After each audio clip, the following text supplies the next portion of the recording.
नमस्कार. संध्याकाळच्या मुलांच्या छोट्या भुकेसाठी पटकन आणि चटपटीत पौष्टिक असा नाश्ता बनवण्यासाठी इथे मी 2 उकडलेली मक्याची कणसे घेतली. त्याचे दाणे काढून घेतले. नंतर एका पॅनमध्ये 1 चमचा बटर घालून त्यावर मक्याचे दाणे घालून 5 मिनिटे बारीक गॅसवर परतून घेतले.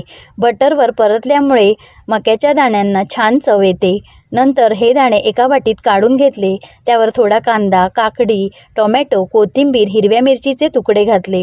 थोडेसे मसाले घातले. चिमूटभर लाल तिखट, चिमूटभर काळी मिरी पूड, अर्धा चमचा चाट मसाला, थोडेसे मीठ, बिया काढून घेतलेले लिंबू थोडे वरून पिळले आणि छानपैकी मिक्स करून घेतले.